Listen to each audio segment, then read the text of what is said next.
The first category is hormones. Here is gonadotropin releasing hormone. So the gonadotropin releasing hormone is a small peptide chemically.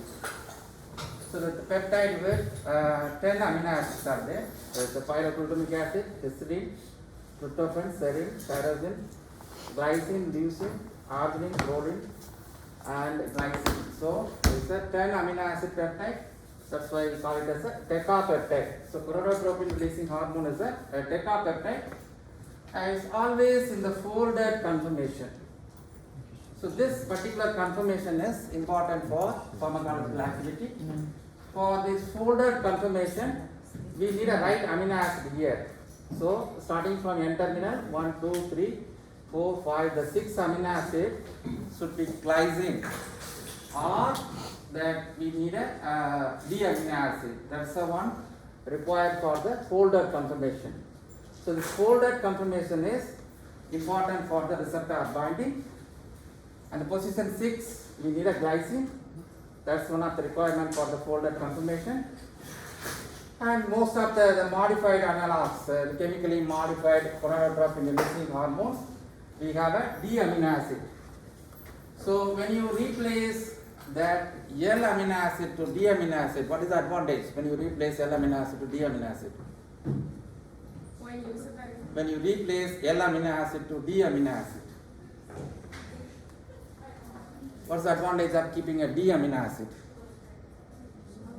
All natural amino acids are L amino acid. Right? All 20 amino acids are L amino acid.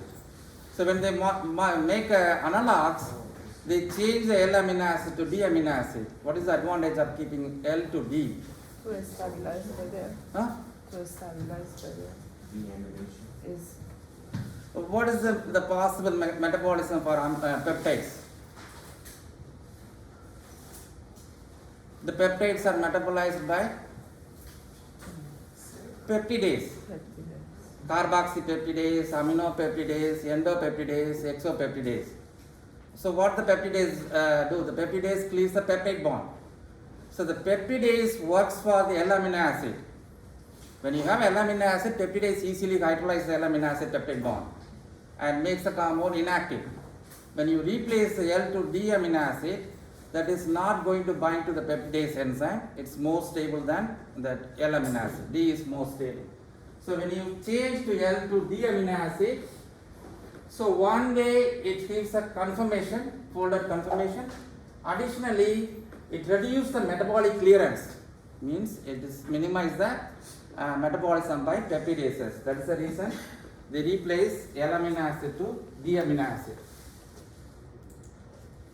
So those are the analogs, chemically modified gonadotropin releasing hormone. We have lupriolide. So that's a natural one. Natural one, we have a 10 amino acid. This is a decapeptide. That's a natural one. Starting from pyroglutamic acid, histidine, tryptophan, serine, tyrosine. The glycine, we need a D amino acid. That is important for the conformation and slow down the metabolic clearance. And leucine, arginine, proline, glycine. That's a natural gonadotropin releasing hormone. So the chemically modified analog, luprolide. So they modify the glycine to L-leucine. So the lupriolide, that is a leucine modified analog. LU use leucine modified analog. And the last amino acid is removed. So here only we have 9 amino acid. So lupriolide is not a decapeptide. It's a peptide with 9 amino acid. It's a nanopeptide, right? And the next one, they modify the glycine with D-serine. So the serine, the serine, SER is for serine modified analog. And this is also the last amino acid is removed. Only we have the 9 amino acid proline. So this is also nanopeptide, not a decapeptide. So gonadotropin releasing hormone is a 10 amino acid peptide, decapeptide. Lupriolide is a 9 amino acid peptide, nanopeptide, and this is also nanopeptide. The next one, naphthyl alanine modified analog. the 6th glycine is modified with naphthylalanine, and here we have the 10th amino acid glycine is there. So naphthylalanine, we have a naphthylalanine modified analog. The 6th amino acid is modified with naphthylalanine and is a decapeptide. It's a 10 amino acid peptide. The next one is the 6th amino acid is modified with histidine instead of a glycine, D-histidine. So that is a histidine. That is also only 9 amino acid. Is a nanopeptide. It's not a decapeptide. And tryptorelin is a tryptophan modified. So whenever you have this name, tryptophan modified, histidine modified, naphthylalanine modified, serine modified, leucine modified analogs. So here also there is a tryptophan modified 6 amino acid, and we have a 10th amino acid is present here. So that is a decapeptide. So the natural hormone is decapeptide, and naphthalene is a decapeptide, and tryptorelin is a decapeptide. And this one is a 9 amino acid peptide, lupreolide, and goserelin is a 9 amino acid peptide, and histidine is a 9 amino acid peptide. So this 1, 2, 3, these 3 are 9 amino acids. So this one is 9 amino acid, and this one is 9 amino acid. Sorry, this 1, 2, and this one, the third one. Those are 9 amino acid. The 10 amino acid, the natural one. This is 10 amino acid, and naphthalene acetate 10 amino acid, and tryptorelin palmoate, that is a 10 amino acid. Those are decapeptide, those remaining are 9 amino acid peptide. It's a nanopeptide. So lupreolide, so the same point we have seen previously is a synthetic 9 amino acid peptide, is a nanopeptide analog. We call it as a super agonist. Lupreolide is a super agonist. The reason is the compound is 15-fold higher potency than natural gonadotropin releasing hormone. It's compared to the natural hormone, the synthetic analog is 15-fold more active. So that's the reason they call it as a super agonist. The main is to hinder the enzymatic degradation by peptidase degradation. They chemically modify the 6 amino acid leucine. So that is available as an injection, and depot injections also available, and also implant version also available commercially. This is the same one we discussed earlier. This is also synthetic super agonist, and it's a 9 amino acid analog. It's not a 10, 9 amino acid analog. Remember that goserelin is SCR, serine modified. D-serine is modified in place of glycine. Position number 6 from N-terminal. And naphthalene again is a synthetic superagonist, but the difference is it's a decapeptide. It's not a 9 amino acid, it's a 10 amino acid peptide. The difference is the 6 amino acid modified, the 6 glycine is modified naphthylalanine. That's a modification.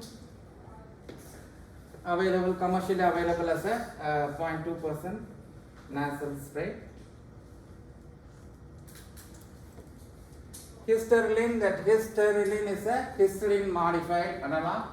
So the 6 amino acid glycine is modified with D-histidine. Again is a superagonist, and it's available as an implantable device. And tryptorelin palmoate. Palmoate is a salt, that organic salt, as a aromatic salt. And this is a tryptorelin is a tryptophan modified. T-tryptophan is modified in place of glycine number 6 from N-terminal. Sir, available as a intramuscular injection.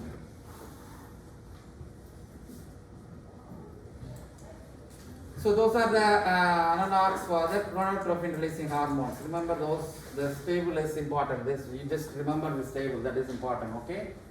So we have 1, 2, this is the natural one.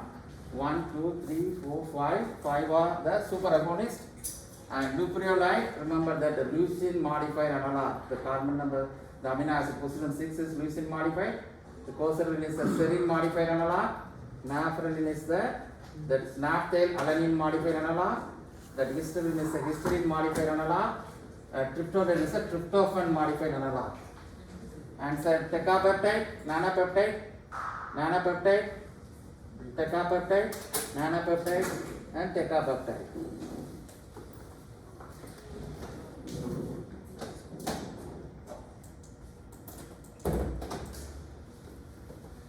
So the next one is an antagonist for gonadotropin releasing hormone. So that is the natural hormone, gonadotropin releasing hormone, the one we have seen earlier, the same hormone. So we know that the folded conformation is important for activity. So in the folded conformation, the glycine, the carbon number 6, the position number 6, glycine is important for the folded conformation. That's a D-amino acid is enhance the activity. So that's why the D-amino acid modified analogs are called superagonists. And there are two regions. That's this color here, tryptophan, histidine, and pyroglutamic acid. So those are the N-terminal amino acid 1, 2, and 3. This 3 amino acid is important for receptor binding and important for receptor activation. So this side, that arginine, proline, glycine. So this is only for receptor binding. So this amino acid is not required for receptor activation. So any chemical modification on the tryptophan, histidine, and pyroglutamic acid, any modification this amino acid, then agonist become an antagonist. So that is a principle for the designing an antagonist. So modification of tryptophan, histidine, pyroglutamic acid, then it become an antagonist.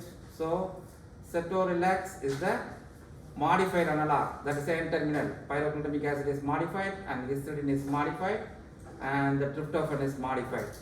So this terminal 3 amino acid, N-terminal 3 amino acids are chemically modified. Now this is an antagonist, not an agonist. The second one also is an antagonist. They modified 3 amino acids. The first 3 amino acids, the pyroglutamic acid is modified, that naphthyl alanine, and the histidine also modified, and tryptophan also modified. Those are chemically modified and unnatural amino acid. It's not a natural amino acid. So the one we have seen earlier, the chemical modification, position 1, 2, 3 they modified, and 6, 8, 10 also they modified. Okay. So the first one modifications are amino acid 1, 2, 3, and this is 6, and the modification on 10th amino acid. So 1, 2, 3, 6, and 10th amino acid. This is the one. 1, 2, 3, 6, and 10 amino acid. The second antagonist modification is 1, 2, 3, 6, 8, and 10. So modification on 1, 2, 3, 6, and 8, and 10 amino acid, 10th amino acid. And this is a synthetic decapeptide, and both are synthetic decapeptide. So it's a 10 amino acid analog. 1, 2, 3, 4, 5, 6, 7, 8, 9, 10. So both are 10 amino acid analog, and both peptides are decapeptide.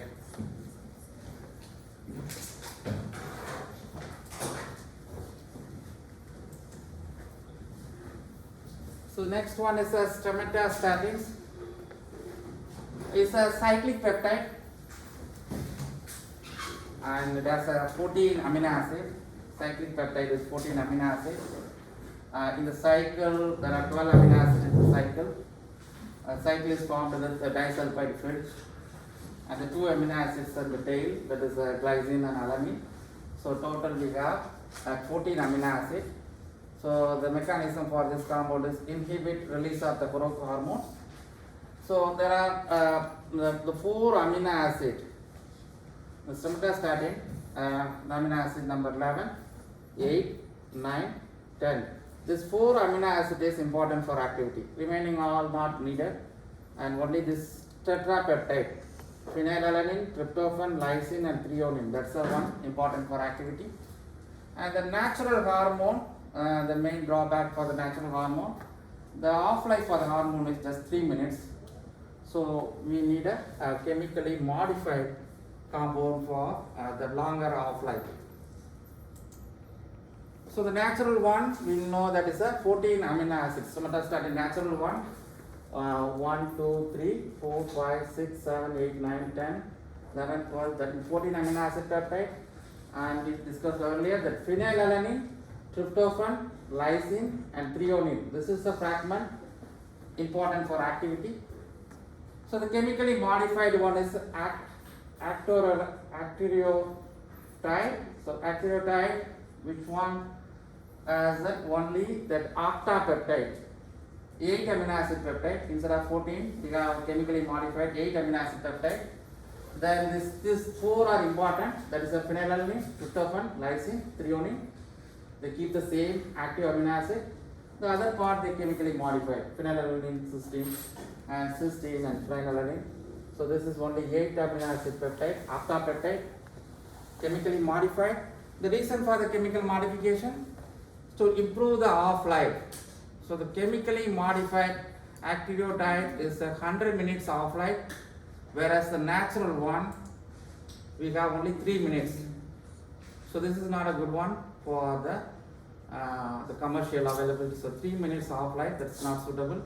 That's why the chemically modified one we have 100 minutes half-life, and additionally it increases the potency, the chemically modified one, 40 times more potent than the natural somatostatin. So that's the main difference. It's 40 times more active.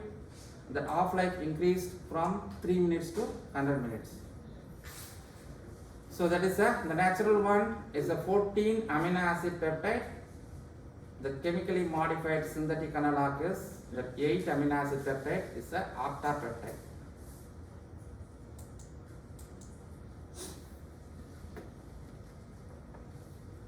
Hormones originating from anterior lobe of the pituitary gland. It's a growth hormone. So the growth hormone is a 191 amino acid protein. It's a globular protein. It's a spherical in shape, roughly spherical in shape. The amino acid in interior, those are hydrophobic amino acids. These are lipophilic amino acids. The amino acid outside that's area, those are the hydrophilic amino acid, water soluble amino acid. In interior is hydrophobic amino acid. Somatropin is the prepared by recombinant technology. It's a same human growth hormone prepared by recombinant technology with the same sequence and 191 amino acid protein, and it's also very similar to the natural one, and the molecular weight is 22 kilodalton. Both are same compound. The one is the natural one, and somatropin is the genetic prepared by recombinant technology, and with same sequence 191 amino acid, and the molecular weight is 22 kilodalton. You said which one is the natural one? The growth hormone, human growth hormone, that is the natural one. So somatropin is the sequence one, recombinant technology, but the same sequence, same molecular weight prepared by the recombinant technology. Minotrophins, folitropins, urofolitropins. So minotrophins and urofolitropins both are prepared from postmenopausal women, that obtained from urine of the postmenopausal woman. The main difference is minotrophin is it has a follicle stimulating hormone and luteinizing hormone 1:1 ratio. So 50% of FSH and 50% of LH. Urofolitropin, the same, is also obtained from postmenopausal woman, but highly purified. It contains only follicle stimulating hormone, only FSH. That's the difference. Okay, minotrophins, we have 50% FSH, 50% LH.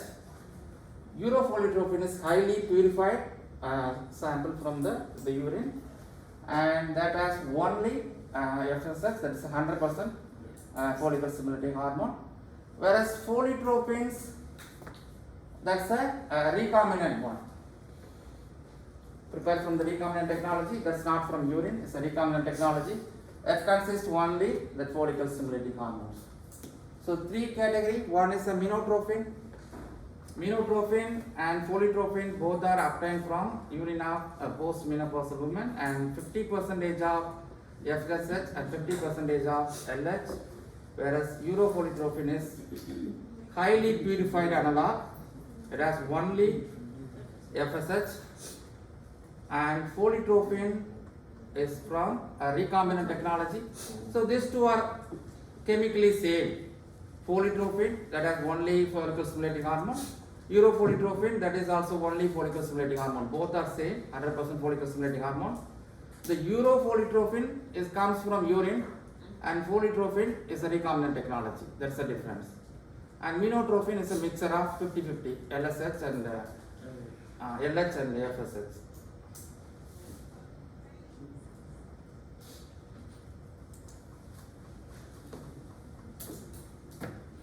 So the next one is an oxytocin and vasopressin.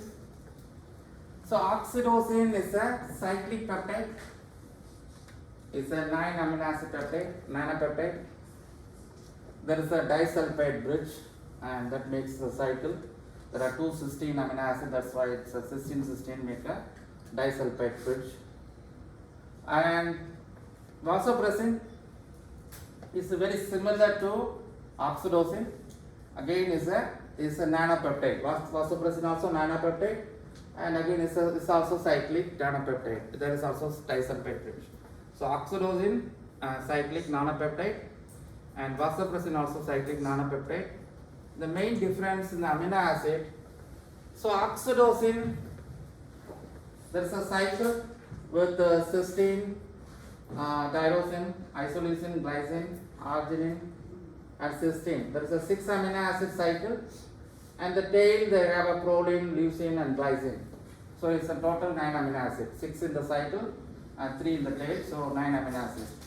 Vasopressin also 6 amino acids in the tail, cycle, cysteine, tyrosine, phenylalanine, glycine, arginine, and cysteine.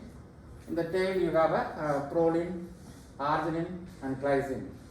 So majority of the amino acids are same. We have a cysteine.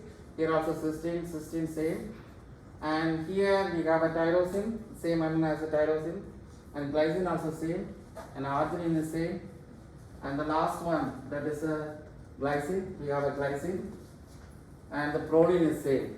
Only the 2 amino acid is different, and oxytocin and vasopressin. So one amino acid, so the isoleucine they replace with phenylalanine, and here leucine is replaced with arginine. So 2 amino acid difference, and both are completely a different mechanism, a different activity. One is the anti-diuretic hormone, the other one is to induce the labor, that's oxytocin. So the difference is 2 amino acid difference. One, here we have a isoleucine that is replaced with phenylalanine in vasopressin, and here is leucine. In vasopressin we have arginine. Both are a natural hormone. And we have one more this category, that is a chemically modified vasopressin. So that is a natural hormone, and the reason is we cannot make a tablet with vasopressin because it's not stable one. So make it as a stable compound, they chemically modified. So the chemically modified desmopressin we can give a oral, parenteral, and nasal route, but this is not suitable for oral route because it's not stable compound, it's a natural hormone. So to make a compound stable for oral, they chemically modified. The N-terminal amino group is removed, there is no amino group here, and arginine they modified, this is the L-arginine, they modified to D-arginine. So the reason for D-arginine, to make a stability with peptidase, okay? So that is the reason that L-arginine is modified to D-arginine, and the N-terminal amino group is removed. That's a 2 chemical modification. That is a desmopressin. Desmopressin is a chemically modified vasopressin as a synthetic analog of vasopressin, and terminal cysteine is devoid of the amino function, that is the amino group is removed. Terminal cysteine, the amino function is removed in desmopressin. The presence of T-arginine, the absence of N-terminal amine group, that states the structure is more increase in the half-life and stable, very stable, and can be given oral and parenteral and nasal route. And this is not suitable for oral vasopressin because vasopressin is an unstable compound. So desmopressin is very stable. So the stability, reason for the stability, the N-terminal amino group is removed and the arginine is replaced. So L-arginine replaced with D-arginine. So this the points to remember: gonadotropin releasing hormone, remember that is a decapeptide, that glycine is important for the conformation. This conformation, folded conformation is important, and 6 position glycine is important for the activity. When you replace the glycine, L-glycine to D-glycine, that enhance the activity and enhance the stability, metabolic stability. Modified analog, remember that we have the natural one is a decapeptide, lipriolide is a nanopeptide, lipriolide, that is leucine modified, that is a serine modified nanopeptide. NAF, naphthyl alanine modified, is a decapeptide. Histidine modified nanopeptide. Tryptophan modified decapeptide.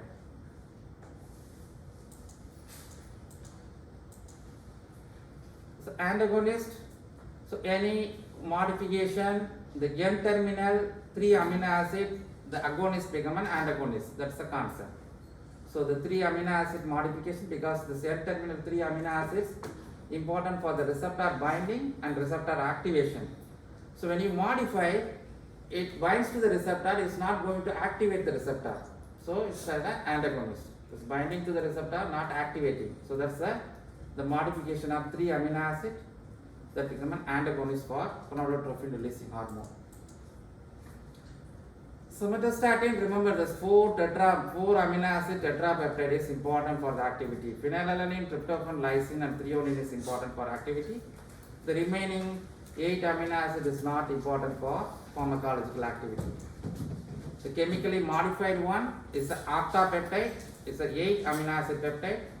The reason for chemical modification is increased 40 times for the potency. The half-life increased from 3 minutes. The natural one is 3 minutes to 100 minutes. That's the importance for the modification, chemically modified octapeptide. Remember the difference of these 3, minotrophin and urofolitropin. And minotropin we have a 50% of FSH and LH 50-50. Urofolitropin we have only FSH and is highly purified fraction. Folitropin and urofolitropin both contains only follicle stimulating hormone. The major difference is urofolitropin from urine and folitropin is a recombinant technology.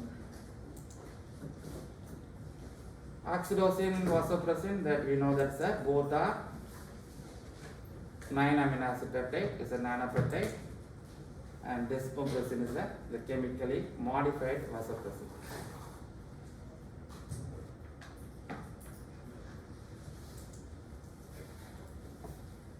So the second topic we have insulin and the drugs used to treat insulin. Drugs used to treat diabetes, sorry, not insulin. So insulin, there are 2 peptide chain insulin. Chain A, we have 21 amino acid. Chain B, we have 30 amino acid. So, and the insulin is 2 chain A and chain B connected with, there are 2 disulfide bridges. And all together we have total 51 amino acid. and 21 and 30, 51 amino acid. The major drawback for insulin is the onset of action. So what's the onset of action for insulin? How long it takes to get action when you give insulin injection? 30 to 60 minutes. So insulin is, the problem in insulin is when you give insulin, you have to wait for an hour to take the meal, right? Hour for it to work? Yeah, no. When you take insulin, then you have to wait for lunch 1 hour after that. Oh, okay. Yeah, that is not convenient. We need a fast-acting insulin, right? So the regular insulin, the onset of action starts 30 to 60 minutes. Roughly you can say after 45 or 1 hour you have to wait to get activity, right? So that's the reason is insulin is always a hexamer. The 6 insulins are together. The natural insulin. The 2 dimers, so 1 dimer, there is another dimer, each one is insulin, right? This 3 dimers are connected with, there is a metal called zinc. The zinc is connecting this insulin 3, that always 6 insulins are together. So when you give a natural insulin, the first it dissociates to 3 dimers separately. So this will be fast, it's not taking 5 or 10 minutes, you will get the 3 are separated. Then later on, we need to dissociate this insulin. One dimer is not active one. We need a monomer insulin. So dissociation will take more than 30 minutes. The dissociation of dimer to monomer. Right? So these 2 insulins are sticking together. Means with hydrophobic interaction. That's water walls type interaction. Right? When you change something, let us say, this is one insulin, right? It's a peptide. There is another insulin, right? This 2 insulin is making an interaction here. Hydrophobic interaction, water walls interaction, right? If assume that there is a 2 interaction here. When I change the amino acid here, let us say there is one amino acid is making interaction, I change that, there is a lysine is there. Assume there is a lysine. So lysine is making interaction, right? When I change the lysine to proline, there is no interaction. There is no dimer formation, right? In such case, is always insulin is the monomer only. So that is the concept they use for that fast-acting insulin, right? So one is what we have, Lispro. Lispro is nothing but lysine proline modification. The proline they modify to lysine, the lysine they modify to proline. So Lispro, lysine modified to proline, proline modified to lysine. The reason they modify lysine to proline, they don't want to stick together. So when you modify to proline to lysine, lysine to proline, it is always a monomer. This insulin you don't need to wait for 1 hour. You can just give injections just before meal, or you can give immediately after meal also fine. This is a fast acting insulin because it's not going to form a dimer. It's always it's a monomer insulin, active insulin, right? So that is the reason Lispro is a chemically modified insulin. So why they modified here lysine to proline? If you modify here, you don't get activity. There are places you cannot modify. Those are the amino acids important for the activity. There are amino acids which are not important for activity. There you can chemically modify. So it's not going to stick together. It's going to get a monomer only. Okay. So lysine proline modification. Mainly they do the B chain terminal amino acid. Proline to lysine, lysine to proline. That's the Lispro. Fast acting insulin. And aspat. Proline they modify to aspartic acid. Proline to aspartic acid. Glulysine. Lysine to glutamic acid. Glulysine modified one.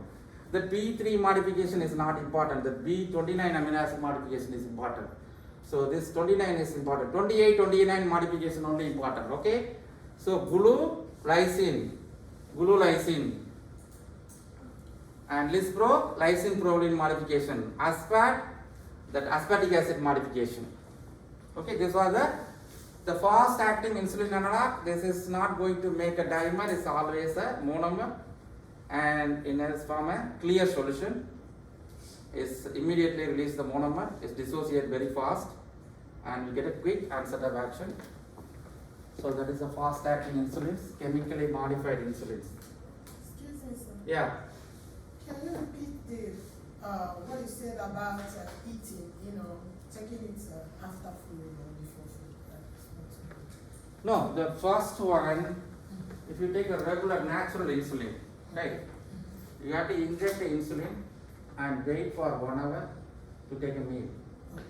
Right, assume that you are going to the party and the party is started, then you cannot wait for injection and wait for 1 hour, then it's a difficult process, right? So there's some reason we need it. There are fast acting insulin. This insulin you can inject just before the meal or even after the meal also it will work faster. Right, the other one, natural one, at least in 1 hour waiting time. Right, so that is the difference of natural one, the fast acting analogs. So the drawback for this insulin, we need a 3 insulins. It's a fast acting. It's not good for the long duration of action. Understand? So there is one problem for this insulin. It's a fast acting, fast onset of action, but not good for long duration of action. So when you have a long duration of action, once insulin is enough for the whole day. For this insulin, you need a 3 insulin. Every meal you need a 1 insulin. That is the problem for fast acting one. So that's why we have the long acting insulin. We'll have later on we'll discuss. So there is one, this is the fast acting. There is another one is called intermediate acting. Intermediate acting is insulin protein complex. So in physiological pH, insulin isoelectric point is approximately around 5. Isoelectric point is 5.6 or 5.7. So physiological pH is 7.2, 7.4 range. So at this range, this is above the physiological pH, insulin is negatively charged. In physiological pH, the insulin is a protein with a negatively charged molecule. So in a physiological neutral pH, right? So they make a complex with protamine. Protamine is a positively charged peptide. So insulin, you make a complex with some protamine that is positively charged. The positive and negative attracts, you make a complex. It's not a physical complex, it's like ionic attraction, right? Ionic interaction. This complex, you make a complex and you inject, the protamine complex is slowly releasing insulin for longer duration of action. Okay? So they make a complex with protamine, that the protamine is a positively charged peptide. Our insulin is negatively charged. It makes a complex and slowly releasing insulin for longer duration of action, 18 to 26 hours. And insulin lengthy. Question, you said protamine is a Positive charged peptide. and then Insulin is negatively charged.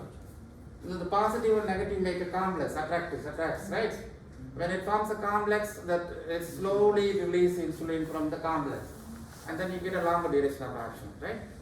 The Lendy complex, they have a zinc inside. When you have a zinc with insulin, what will happen?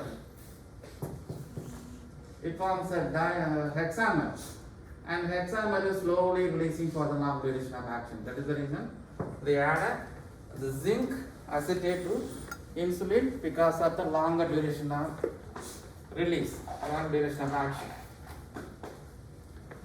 Now there is another one, long acting insulin. That's L-arginine. So the arginine is L-arginine. So we introduce, for example, insulin. What we have insulin? Insulin is isoelectric point. How much I told you? Insulin isoelectric point is 5.7. right? So isoelectric point insulin is 5.7. In insulin, this is the protein, right? Insulin peptide. In the insulin peptide, I am going to add 2 amino acid extra. One is arginine, another also arginine. Arginine is acidic amino acid or basic amino acid? Space. Basic, right? Because the guanidine nucleus is there, right? So I am adding 2 basic amino acid. So the isoelectric point will increase. Instead of 5.5, now this isoelectric point is 7.0. Right? Assume that this insulin, 5.5 is some insulin. I discussed earlier, when I keep it in water, that 5.7 insulin is negatively charged. Right? Insulin is negatively charged. Right? This is not going to attract each other. Negative is not going to attract. Now I change I put arginine. Now I change the pH isoelectric point to 7.0. Now if I keep that in water, there is no charge in 7. No charge. If there is no charge, it forms aggregate. It sticks together. Because here is the repulsive force, right? Negative repulsion. Here it sticks together, all sticks together. The purpose of adding arginine, I am increasing the isoelectric point to the neutral. When I increase the isoelectric point, it forms an aggregate. This aggregate, after the injection, it forms an aggregate. It's like a crystalline precipitate kind of things after the injection. This aggregate is slowly releasing insulin for the whole day. Right, that's the principle. It forms some microcrystals. But this you cannot inject. This insulin only difference, you cannot dissolve in water. When water is aggregate, that's why they dissolve it in pH 4. They dissolve it in pH soluble 4. Once it is injection, after injection it is a neutral pH, it forms aggregate, it's crystallized here. Once it crystallizes, slowly the insulin is released for the whole day, right? That's the purpose that's the mechanism for long-acting insulin. So the chemically they modified, there are 2 extra amino acids attached. 2 arginine molecules are attached to increase the isoelectric point for the insulin. When you increase the isoelectric point, in a physiological pH it forms an aggregate. After the injection, it forms some microcrystals, aggregates, and then slowly it releases. It forms some microcrystals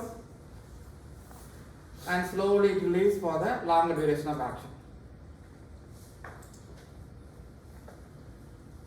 There's another one, long-acting insulin, insulin D-dimer. So here, insulin, one of the insulin amino acid lysine, that insulin, they attach with the fatty acid. Which one are they attached to? Myristic acid.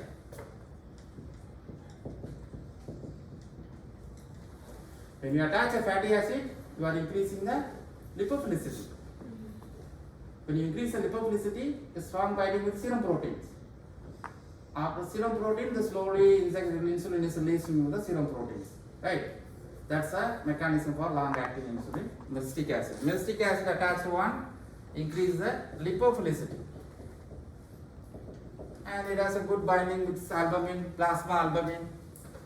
And it is like a slowly released from the albumin, so you get a longer duration of action. Here, myristic acid increase the lipophilicity, arginine increase the isoelectric point of insulin. And both are long-acting insulin.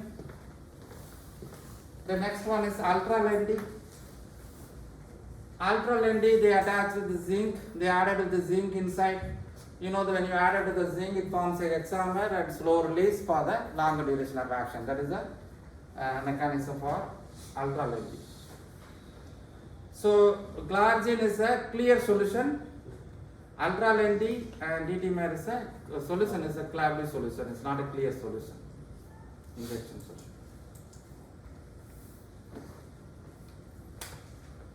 So the next one, oral hypoglycemic agents. So there are 4 categories. We have sulfonylureas, nicotinamide. Those are increase the insulin release, and we have insulin sensitizers and DPP4 inhibitors, biconates, and alpha glycosidase inhibitors.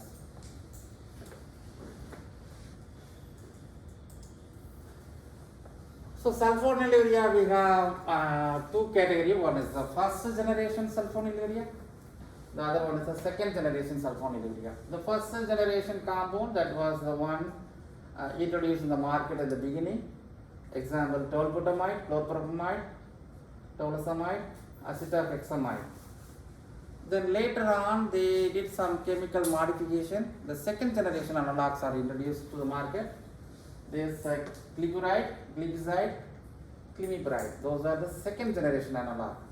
So when you see the structure of the first generation and the second generation, see the first generation, that's a sulfonylurea. Remember, structure wise, urea attached with sulfonate. Sulfonylurea.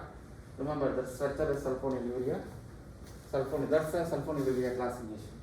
So the first generation, they have only small group is attached here. Tolbutamide, that's a toluene, that's why we say tolbutamide. Chlorpropamide, chlorine, and tolosamide is a methane. Here, the second generation analog, they introduce the large bulky groups here. So the large bulky group, in the active side, that an additional pocket, it makes additional interaction, that makes the compounds are more potent, maybe 50 to 100 times more active when they have additional functional groups here. See, tolbutamide you give 1 gram dose, glipizide just 5 milligram is enough. Both are sulfonylurea. The difference of 1 gram and 5 milligram, that additional functional group makes the compound is more potent. The second generation analogs are small tablets. Glipizide, climipiride, all are 5 milligram or 2 milligram tablet. The first generation compounds, the large tablets, 1 gram or 250 or 500, you get the same activity, the same dose, like the 5 milligram produces the same activity of 1 gram of tolbutamide, right? So that is the difference of first and then the second generation. So the potency wise, second generation compounds are 50 to 100 times more potent. The reason is that there is the larger side chain is attached. The side chain makes an extra binding interaction with that SUR, sulfonylurea receptor, SUR1. It is a sulfonylurea receptor. It makes additional interaction that makes the compound is 50 to 100 times more active, second generation compounds. Because they have the cyclohexane, here the substitutions we have cyclohexane, acipinide, butyl, propyl, cyclohexane. Those are the other side substitution. Cyclohexane, these are cyclohexane. The other side, propyl, butyl, acipine, cyclohexane. Those are the additional substitution you have. The other side of the sulfonylurea. Both compound food can delay the absorption. It's applicable for the first generation and second generation of compound. First generation chlorpropamide has a long half-life. The reason for the long half-life, slow metabolism. When you slow down the metabolism, the drug is available for the longer duration of action. And tolbutamide, fast metabolism, we get an inactive metabolite. And tolosamide is active metabolite. That's the reason we get a long duration of action. And acetohexamide also, metabolite is active. Glipizide, the metabolite is less active. Glyburide, that metabolite is less active. Climipiride is active metabolite. That M1 is active metabolite. That's the M2 or the inactive metabolite.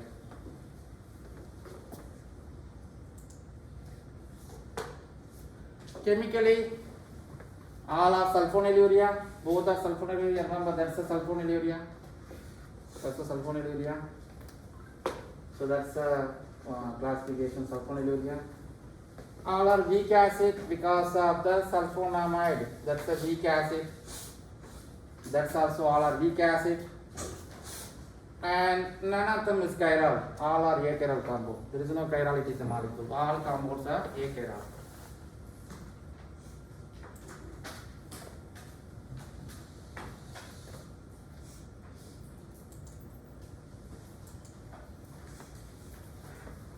Carbaclinide and naticlinide, those are one is the benzoic acid analog.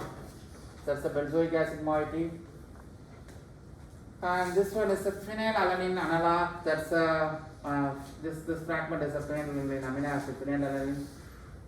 That's a phenylalanine analog. One is bioavailability is 56. This bioavailability is 76. The first one is fast onset of action and short duration of action. When you compare both compounds, repactinide is 5 times more potent than glyburide and on intravenous administration, and 10 times more active for oral administration when you compare with glyburide. The mechanism is stimulate insulin secretion, and the first one is an amphoteric because of the carboxylic acid, and there is a second tertiary amine makes the compound amphoteric, and this is the peptide, so it's a weak acid chemically. And that nataclinide is a chiral compound. That's the chiral center. One chiral center in the molecule. The one commercially available is the mixture of isomer, not a pure isomer. And here also there is a chiral center, one chiral center in the molecule. One, and this available as a mixture of isomers, not a pure isomer.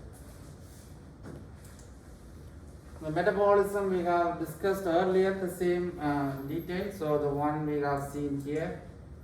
Metabolism of chlorpromide, tolbutamide, and tolosamide. That metabolism is, the details are provided here.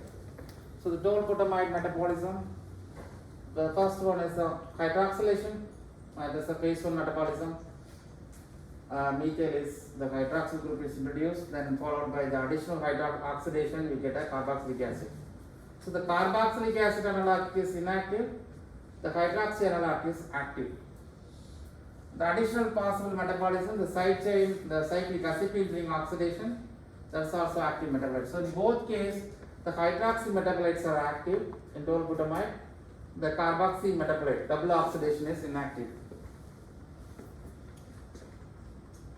Glyburide, glipizide, the metabolism is, possible metabolism is, that's the oxidation of this keto, it becomes a keto group, that's oxidation, or the possible hydroxylation in the side chain cyclic rings. So cyclohexane, either the 4th position or the cyclohexane in the 3rd position. So the trans 4 metabolite or cis 4 metabolite. So cis trans 4 hydroxy or cis 3 hydroxy. Those are the possible metabolic products for glyburide and glipizide. For glyburide, metabolism is we get 2 metabolites. The one we have mentioned, that M1 and M2. So the M1, M2. So this M1 and M2. The glimepiride, M1 is the active metabolite and M2 is the inactive metabolite. So that's a structure for that. So the M1 is the active metabolite.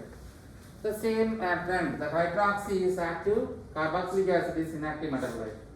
And here also hydroxy is active and the carboxy analog is inactive. That M2 is the carboxy analog, is an inactive metabolite. M1 is the hydroxy metabolite. So all are phase 1 metabolism. So oxidation metabolism. So first oxidation you get a hydroxy, the second oxidation you get a carboxylic acid. So with hydroxy is active, and when the converted to carboxylic acid, that is inactive. The same thing with the glimepiride, that hydroxy is active and carboxylic acid is inactive. The next one is a biquanates. Biquanates is this is the guanidine side chain. This is called guanidine. and carbon with 3 nitrogen atoms. So for carbon with 3 nitrogen atoms, so one carbon with 3 nitrogen atom, another one carbon with 3 nitrogen atoms, that's why biquinide. So one quinide is quinine is this is one fragment and this is another fragment. So two guanine nucleus are attached together, that's why biquinide nucleus. That's the mechanism is enhancing insulin sensitivity.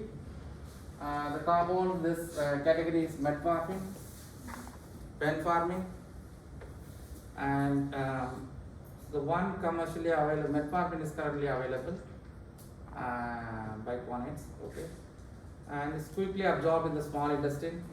Is a what do you call is a weak base. So acidic drugs are absorbed in stomach and basic drugs are good absorption in intestine. That's the concept, right? So weak absorption in small intestine, and bioavailability is 50 to 60%. And it's a drug-drug interaction, competitive inhibition, renal excretion of and cimetidine. So the combination of metformin and cimetidine is not recommended. There's a drug-drug interaction. And chemically is a basic compound, weak base. And achiral, there is no chirality in the molecule. Okay, so it's biquinide as a weak basic compound. There is no chiral center, and as a drug-drug interaction with cimetidine, metformin and cimetidine. It's not a good combinations. Insulin and sensitizers. That's a pioglitazone, rosiglitazone, and ziglitazone. Those are, so when you have a 5-member ring with sulfur and nitrogen, that is a thiazole, and when you remove the double bond, that is a thiazolidine, and then you have a 2 keto group, thiazolidine diones. So diones, the 2 keto group, and thiazole is a sulfur and nitrogen, and thiazolidine is a saturated ring. So thiazolidine dione analogs, all are thiazolidine dione analogs, and that's also thiazolidine dione analogs. The phenyl ring attached to the central nucleus via methylene group is essential for activity. So this phenyl ring is important for activity. That's phenyl ring is important for activity. A saturated ligand found to be more potent than unsaturated counterpart. So that's a saturated ligand. When you have a double bond here, the compound is less active.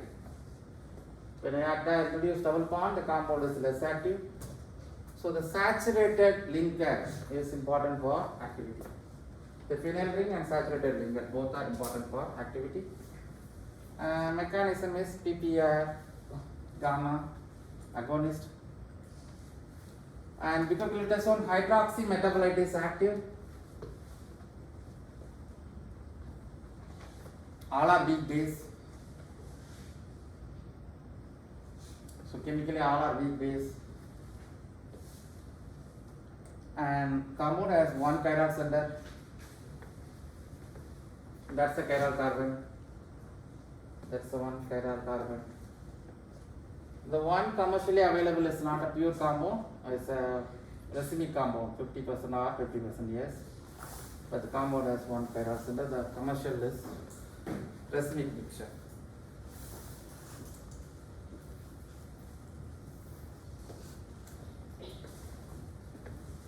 So alpha glucosidase inhibitor.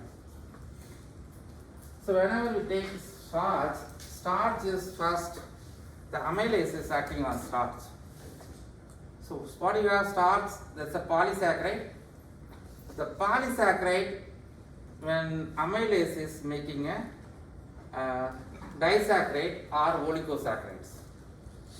So once that amylase is break down the starch, we get a maltose or glucose, no, not a glucose, maltose. So that is a disaccharide, okay, sucrose and maltose. And also it gives a oligosaccharide, it's a small saccharide fragment, not a polysaccharide. The next enzyme is glucosidase, alpha glucosidase. So the alpha glucosidase, the enzyme when the small saccharides, oligosaccharides, or the maltose, or the sucrose, when it binds to that, it breaks down into the monosaccharides. So the mechanism is it cleaves the disaccharide and oligosaccharide to monosaccharide. That is a mechanism for glucosidase, alpha glucosidase. So inhibition of alpha glucosidase, we can inhibit the disaccharide oligosaccharide to monosaccharide conversion. So that is a mechanism for alpha glucosidase inhibitor. So it binds to the competitive binding with the glucosidase enzyme. So the one compound is available in this category, that is the alpha glucosidase inhibitor. Agarbose is a natural compound. It's a oligosaccharide. It's applied from Actinomyces, and this compound is acting as a competitive inhibitor. And agarbose, there are 1 sugar, 2 and 3. These 3 are sugar moiety, and there is 1 non-sugar is there. This is not a sugar, it's a non-sugar. 3 sugar moiety, 1 non-sugar moiety. So the non-sugar moiety is called valianamine, and then B is the amino deoxyglucose, and C is the glucose, and D is the glucose. So agarbose, we have 2 glucose moieties and 1 aminoglucose and 1 valianamine, and it's a natural compound. As agarbose is a bacterial secondary metabolite, as Actinomyces metabolite. So bacterial secondary metabolite, and chemically very hydrophilic, and it's a water soluble compound. And there are chiral centers. There are several chiral centers in the molecule. So each ring has a several rings. So 1, 2, 3, 4, 5. So 1 sugar is, we have 5 chiral centers, and then another 5. So we have several chiral centers in the molecule. And it's a carbohydrate analog. Chemically it's a carbohydrate analog, and hydrophilic, really soluble in water, and it's a chiral compound. As a bacterial secondary metabolite, it's a bacterial Actinomyces secondary metabolite, and it's acts as a competitive inhibitor for alpha glucosidase.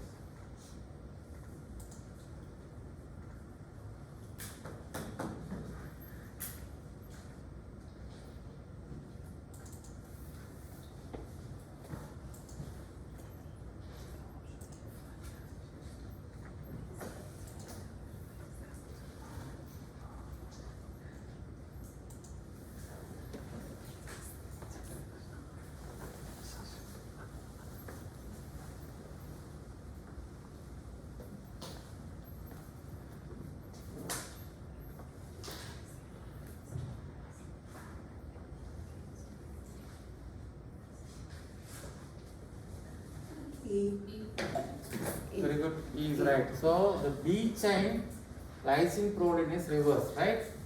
Not A chain. The right answer E.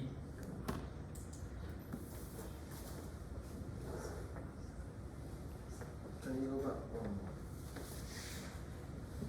That's all. Right? Yes, sir.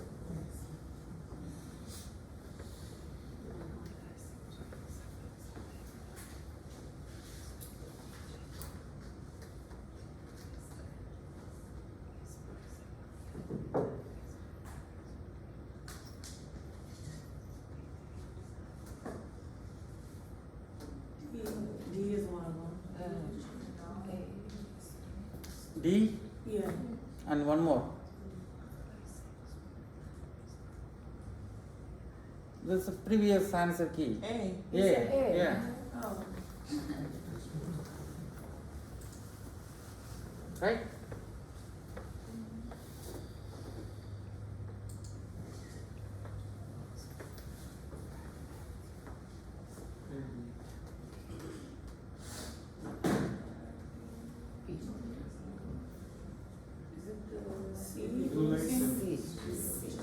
C is right. C of the pass.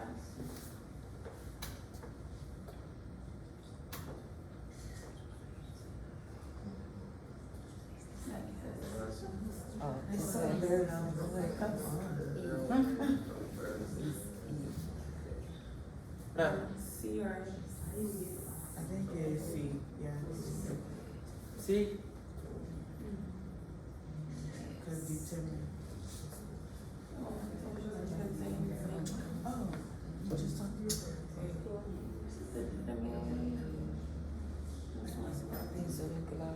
Is it A? A. Oh, it's the big A? The big A, the big A. The big A. The last one. No, it's something insulin though. Which one has that zinc?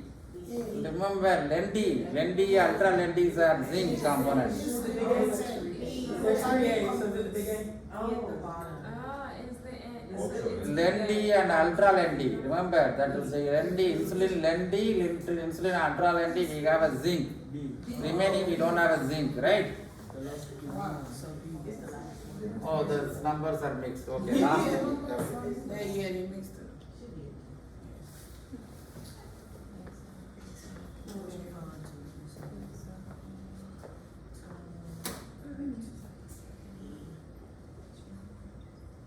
A is correct.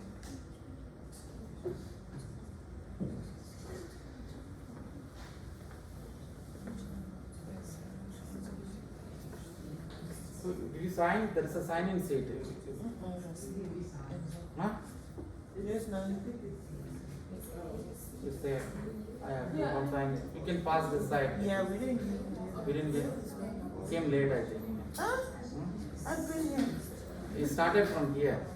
I came here exactly at 8. Here. Also. Which one is right? A. A. Right?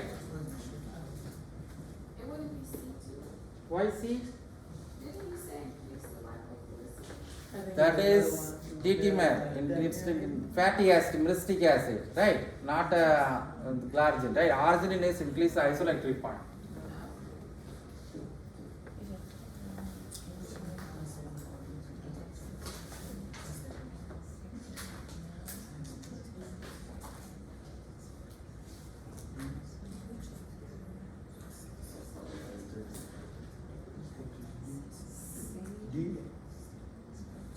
Where's the sign-in sheet? Who has Yeah, it's not connecting. So he is one of them.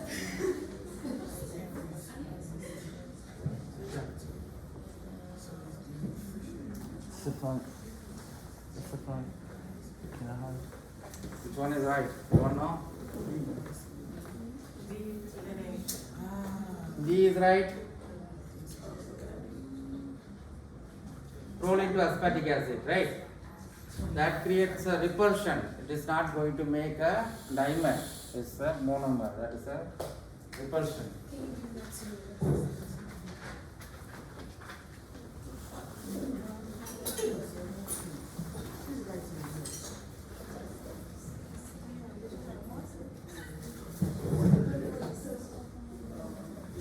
Is it B by water? Sulfonylureas.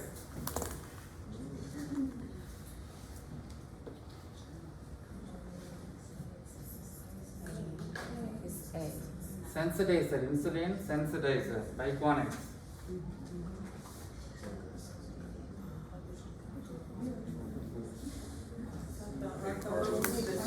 A cargos. A cargos.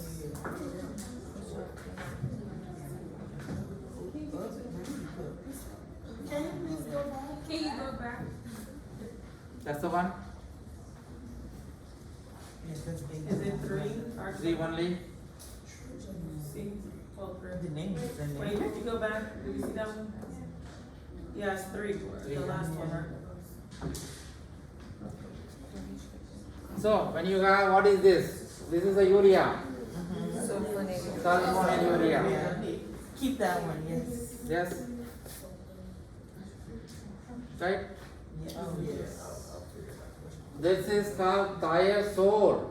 Thiazole leading dione. Remember that nucleus. When you- A. So thiazole leading dione.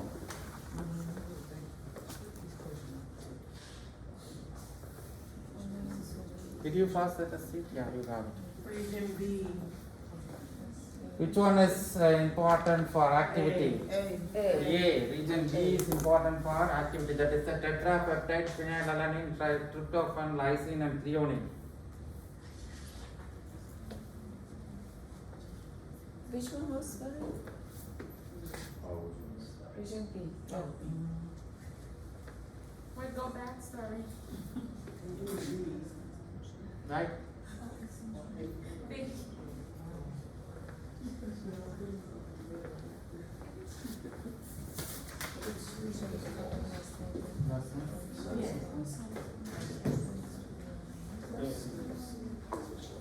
A. Is false. Which one is false? Oh. Yeah, which one is false? Don't trick me. Is it a natural or semi-synthetic? I know. He is right. This is a natural one, right? Where is the, oh, I see. Is a natural one. Semi-synthetic is not the right answer. Yeah.